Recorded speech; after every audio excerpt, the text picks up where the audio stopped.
علی بھائی اگلا سوال ہے، سیدنا مولا علی رضی اللہ عنہ و علیہ السلام کے دست راست اور مشہور کمانڈر حضرت مالک اشتر سے متعلق یہ معلوم کرنا تھا کہ وہ صحابی ہیں یا کتابی، اور ان سے متعلق جو متضاد معلومات پائی جاتی ہیں، مثلا ایک طرف تو سیدنا علی کے منظور نظر اور دوسری طرف قاتلین عثمان کے سرغنہ، اس حوالے سے صحیح تاریخ کی روشنی میں حضرت مالک اشتر کے متعلق آپ کا کیا موقف ہے؟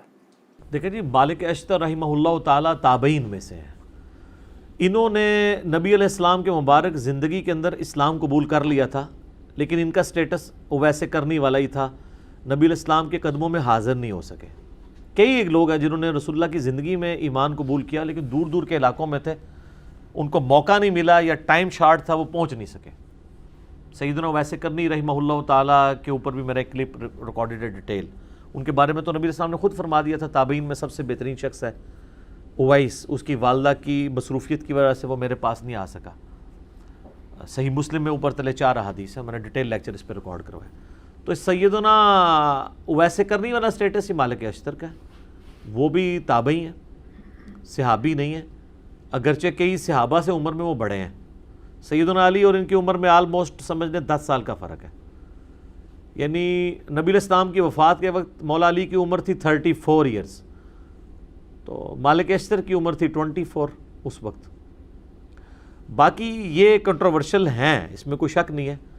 سر جتنے بڑے بندے ہیں نا تاریخ میں، وہ ہمیشہ کنٹروورشل رہے ہیں، کیونکہ بڑے بندے جب ہوتے ہیں تو ان کی دشمنیاں اور دوستیاں بھی بڑے لیول کی ہوتی ہیں، تو ان کے حاسدین بھی بڑے لیول کے ہوتے ہیں۔ سب سے بڑی پرسنالٹی ہمارے نبی علیہ السلام کی ہے، تو انسانی تاریخ میں کیا نبی علیہ السلام کنٹروورشل پرسنالٹی نہیں ہے؟ پچھلے 100 سالوں میں 60,000 کتابیں نبی صلی اللہ علیہ وآلہ وسلم کے خلاف لکھی گئی ہیں، 2 سے زیادہ کتابیں روز کی بنتی ہیں، اتنی زیادہ کتابیں کسی شخص کے خلاف نہیں لکھی گئی، اور انہی 100 سالوں کے اندر سب سے زیادہ اسلام تیزی سے پھیلا ہے۔ تو مالک اشتر کی کیا اوقات ہے رسول اللہ کے مقابلے پہ؟ تو اس طرح یہ کنٹروورشل بن جاتی ہیں۔ باقی یہ کہنا کہ وہ قاتلین عثمان میں شامل تھے، بالکل ایسا نہیں ہے۔ قاتلین عثمان کی اگر کسی کے پاس کوئی سی سی ٹی وی کیمرے کی ویڈیو پڑی ہوئی ہے تو ہمیں بتائیں، اس کو پوائنٹ آؤٹ کر دیں ہم۔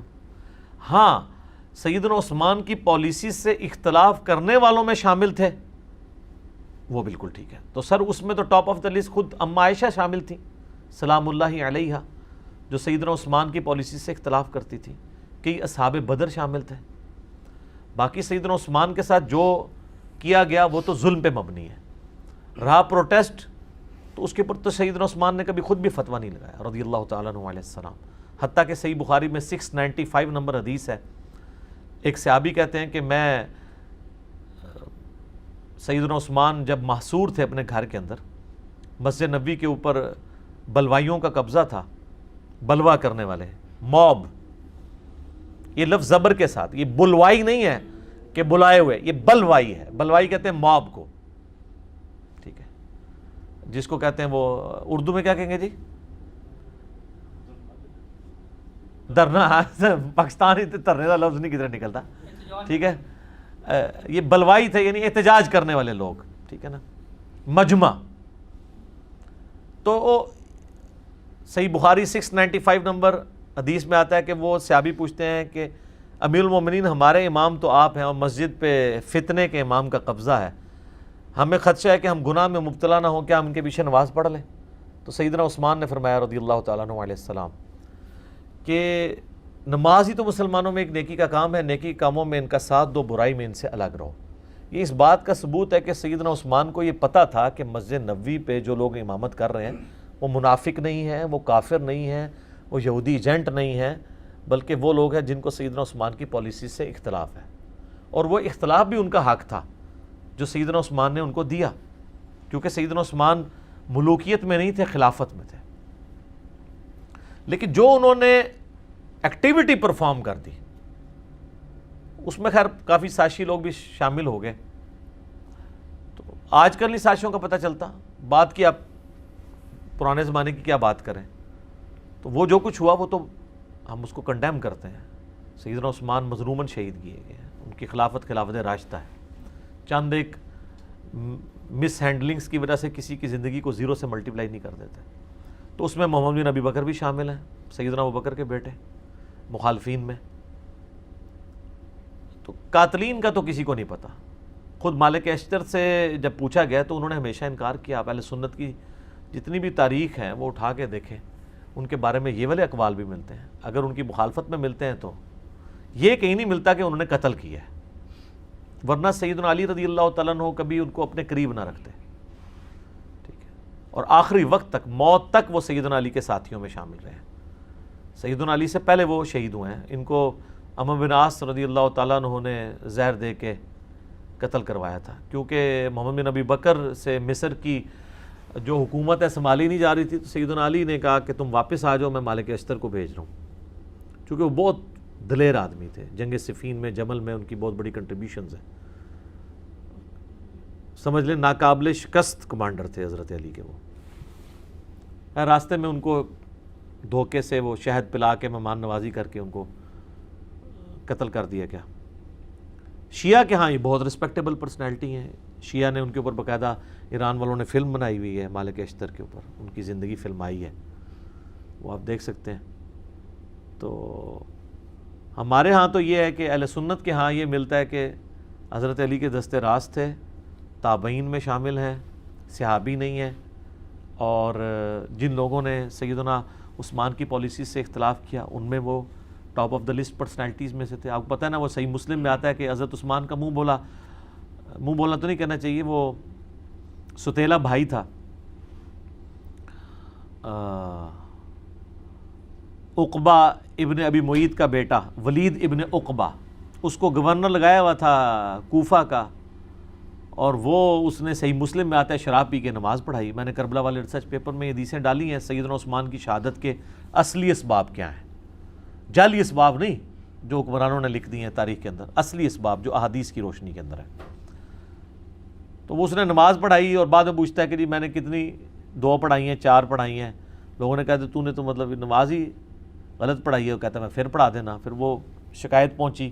بخاری میں بھی حضرت عثمان کے چیپٹر میں اس کا کچھ حصہ موجود ہے. حضرت عثمان نے کہا میں سن رہا ہوں کہ لوگ کہہ رہے ہیں کہ یہ رشتہ داری کا خیال رکھ رہا ہے تو میں اس کو سزا دوں گا. تو مسلم شریف میں ذرا ڈیٹیل ہے کہ سزا دلوائی اس کو کوڑوں کی. اب حضرت عمر نے وہ کوڑے 80 کر لیے تھے جب شراب لوگ زیادہ پینا شروع ہو گئے تھے, کیونکہ وسعت ہو گئی تھی, وظیفے لگے ہوئے تھے, تو شراب کا معاملہ بڑھ گیا. حضرت ابوبکر صدیق رضی اللہ تعالیٰ عنہ کے دور میں 40 کوڑے شرابی کو لگائے گئے. تو اب اس مسلم شریف میں حدیث ہے, سیدنا علی جو ہے وہ اپنے بیٹے حسن ابن علی سے کہتے ہیں کہ اٹھو اسے کوڑے لگاؤ.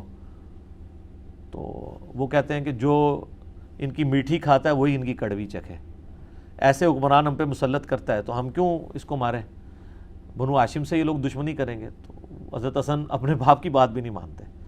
اب یہ بڑا گہرا جملہ ہے, وہ آپ شہادت عثمان کے اصلی اسباب میرا کلپ بھی یوٹیوب پہ دیکھ لیں. خیر پھر ایک اور ساتھی کو سیدنا علی کہتے ہیں, تو وہ 40 جب کوڑے ہوتے ہیں تو حضرت علی کہتے ہیں بس.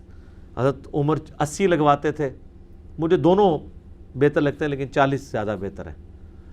تو 40 کوڑے بھی حضرت علی نے معاف کر دیے ان کو. تو مالک اشتر جو ہیں وہ ایک بڑی اس اعتبار سے پرسنالٹی مانے جاتے ہیں. مولانا مودودی رحمہ اللہ نے خلافت و ملوکیت کے اندر سیدنا علی کا صحیح دفاع کیا جیسا کرنا چاہیے. ایک جگہ انہوں نے بھی ٹھوکر کھائی ہے اس معاملے میں. ان کا موقف تھا کہ ان لوگوں کو حضرت علی کو مین سٹریم میں نہیں لانا چاہیے تھا, جو بلیمڈ لوگ تھے. ظاہر وثوق سے تو مولانا مودودی کے پاس بھی کوئی ریکارڈنگ نہیں موجود کہ وہ بتا سکے, جبکہ سیدنا علی ظاہر ہے کہ وہ سمجھتے تھے کہ یہ صرف بلیمڈ لوگ ہیں, یہ تو بڑے مخلص لوگ ہیں. انہوں نے اسلامی حکومت جو بگڑ رہی تھی اس کے خلاف اس اعتبار سے احتجاج بلند کیا. یہ نہیں کہ حضرت عثمان کو وہ ہٹانا چاہتے تھے ان کی خلافت سے, یہ تو ان کا نہیں تھا نظریہ. تو حضرت علی کی سپورٹ مالک اشتر کے لیے ہونا میرے خیال ہے یہ ڈگری کافی ہے, کیونکہ سیدنا علی کے پیچھے رسول اللہ کھڑے ہوئے ہیں. جنگ جمل صفین نہروان کے اوپر جتنی احادیث ہیں, نبی علیہ السلام نے کہا کہ مخلوق کے بہترین لوگ ہیں جو یہ جنگیں لڑیں گے. تو وہ جنگیں لڑنے والوں میں حضرت علی کا جب کمانڈر ہے آپ اس کو نکال دیتے ہیں تو وہ بشارت تو اس پہ فٹ ہو رہی ہے سیدھی سیدھی. ویسے تو یہ کبھی سمندری جہاد والی فٹ کر دیتے ہیں کسی کے اوپر، کچھ کر دیتے ہیں، کبھی قسطنطینیہ والی پکڑ کے کسی کے اوپر لگا دیتے ہیں، تو ادھر نہیں لگتی ہیں، ادھر بھول جاتے ہیں اور وہ پراپوگنڈا کرتے ہیں، وہ اس لیے صرف کہ، اور یہ ان کے بیٹے بھی پھر سیدنا حسین بن علی کے ساتھ مخلص تھے۔ مختار ثقفی نے جب قاتلین حسین سے بدلہ لیا ہے تو اس وقت ان کے ساتھ دست راست ان کا بیٹا تھا ابراہیم ابن مالک اشتر، وہ بھی ان کے ساتھ تھے۔ یہ یعنی نخی قبیلہ جو ہے وہ بڑا جاندار قبیلہ تھا، جنگجو لوگ تھے۔ اور ابراہیم نخی جو ہے وہ تابعی، ان کی عمر 46 ایئرز ہوئی ہے ٹوٹل، 50 ہجری میں پیدا ہوئے ہیں، 96 ہجری میں فوت ہو گئے، بخاری مسلم کے راوی ہیں، امام حنیفہ کے دادا استادوں میں شامل ہیں۔ ان کا المعجم الکبیر طبرانی میں قول موجود ہے نا کہ بالفرض اگر میں قاتلین حسین میں شامل ہوتا اور اللہ تعالیٰ قیامت کے دن مجھے معاف بھی کر دیتا اور میں جنت میں بھی داخل ہو جاتا، پھر بھی میں جنت میں رسول اللہ کا سامنا نہ کر سکتا کہ کہیں حضور مجھے پوچھ ہی نہ لیں کہ تو قاتلین حسین میں شامل تھا، حالانکہ اللہ معاف کر چکا ہوا ہے۔ پھر بھی جن لوگوں کو معاملے کی سینسٹیوٹی کا پتہ ہوتا ہے نا، وہ ڈرتے ہی رہتے ہیں۔ تو یہ ابراہیم نخعی یہ بھی اسی قبیلے سے تھے۔ تو مالک اشتر کے بارے میں جی ہمارا یہ موقف ہے۔ باقی ان کو سیدنا علی کے جو باقی جانثار صحابہ میں سے تھے، جو ساتھیوں میں سے، ان کے لیول پہ تو نہیں اب کوئی کہ عمار بن یاسر کے مقابلے پہ تو نہیں ہم انہیں مانتے، نہ کبھی مالک اشتر یہ جرت کریں گے کہ وہ کہیں کہ میں عمار بن یاسر کے مرتبے کا ہوں۔ وہ تو ظاہر ہے رسول اللہ کی صحبت یافتہ تھے، ان کے ساتھ ہم کمپیئر نہیں کر رہے، ہم باقی لوگوں کے ساتھ کمپیئر کر کے ان کی ایک بہادری کو اور حضرت علی کے ساتھ جو ان کی مخلص ساتھی کے طور پہ رہے ہیں، ہم ان کی ریگارڈ کرتے ہیں، ان کی دل سے عزت کرتے ہیں۔ باقی ان کے بارے میں جتنے جھوٹے بلیم ہیں تو وہ سر تاریخ میں آپ کو اس طرح کی پرسنالٹیز کے بارے میں آپ کو کیا کیا باتیں نہیں ملتی ہیں، جب اس کو ڈیپ ڈک کیا جائے تو کیا سے کیا باتیں بن جاتی ہیں۔ تو صرف اس طرح کے دعووں کے اوپر کسی کے اوپر کوئی فتویٰ نہیں لگا دینا چاہیے۔ ٹھیک ہو بیٹے؟ ٹھیک، جزاکم اللہ خیر۔